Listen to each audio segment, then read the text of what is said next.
बिहार विधानसभा चुनाव में फिलहाल दो गठबंधनों की बात हो रही है, लेकिन अब चर्चा प्रशांत किशोर की भी है कि क्या प्रशांत किशोर वोट ही काट पाएंगे या प्रशांत किशोर जो दावा कर रहे हैं कि इस बार उनकी ही सरकार बनेगी, उस दावे में कोई सच्चाई भी है। नमस्कार, प्रणाम, बिहार तक देख रहे हैं आप, मैं हूं आपके साथ इंद्र मोहन। प्रशांत किशोर की चर्चा फिलहाल बिहार की राजनीति में इस तरीके से है कि आप भले ही उन्हें रेस में मत मानिए, लेकिन फिलहाल उन्हें आप इग्नोर तो नहीं कर सकते। जहां कहीं भी प्रशांत किशोर की रैली हो रही है, वहां की आप रैली में आए हुए लोगों को देख लीजिए।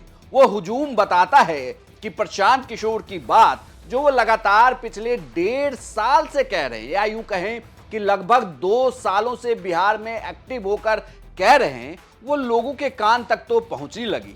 बार बार प्रशांत किशोर कह रहे हैं कि इस बार का विधानसभा चुनाव जब होगा तो उनकी पार्टी पूर्ण बहुमत में आएगी। तमाम इंटरव्यू में वो इस बात का दावा करते हैं, लेकिन वहीं जब वो जनता के बीच पहुंचते हैं तो ये कहते हैं कि इस बार का छठ बिहार में जब होगा तो जो लोग बाहर से आएंगे तो वो फिर पलायन करके नहीं जाएंगे। एक मंत्र याद रखना है, गरीबी से निकलने का मंत्र। इस बार जब वोट देने जाइए, इस मंत्र को याद रखिए।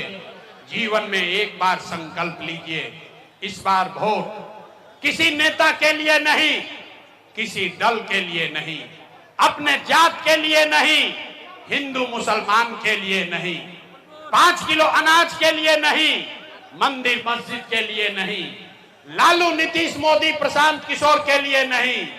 जीवन में एक बार वोट सभी को अपने अपने बच्चों के लिए देना है, अपने बच्चों के पढ़ाई और रोजगार के लिए देना है। प्रशांत किशोर के शायद इसी दावे ने लोगों के दिल को छू लिया है। इतना ही नहीं, प्रशांत किशोर हर दिन अलग अलग नेताओं को लेकर कहें तो एक नया खुलासा करते हैं, जिसमें भ्रष्टाचार के आरोप हों या फिर दूसरे गंभीर आरोप। प्रशांत किशोर घबरा नहीं रहे हैं, हर दिन किसी ना किसी विधानसभा में जाकर लोगों से मुलाकात कर रहे हैं।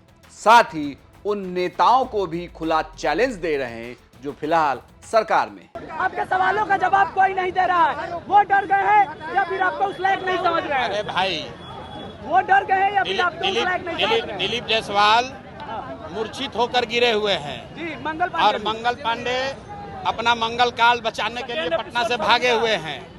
मंगल पांडे को पहले ही कहा है कि 25 लाख रुपए मैंने कहा, उन्होंने डर के मारे स्वीकार कर लिया कि लिए थे लेकिन वापस कर दिए। अब फिर हमने उनको बोला है कि 25 लाख मान लिया, अब बताओ 61 लाख रुपया कहाँ से लाए थे?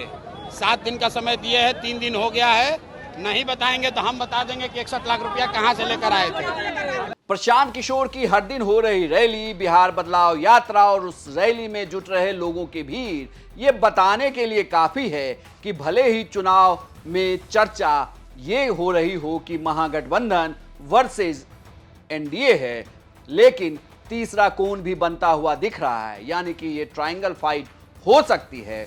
और प्रशांत किशोर की जिस तरीके से तैयारी चल रही है, उससे तो ये लगता है कि वो बिहार विधानसभा चुनाव को इम्पैक्ट करने वाले हैं। आपकी क्या राय है? क्या आपको लगता है कि प्रशांत किशोर इस बार सब पर भारी पड़ेंगे? हमें कमेंट बॉक्स में लिखकर जरूर बताएं और बिहार की जुड़ी हुई हर खबरों के लिए देखते रहिए सिर्फ बिहार तक।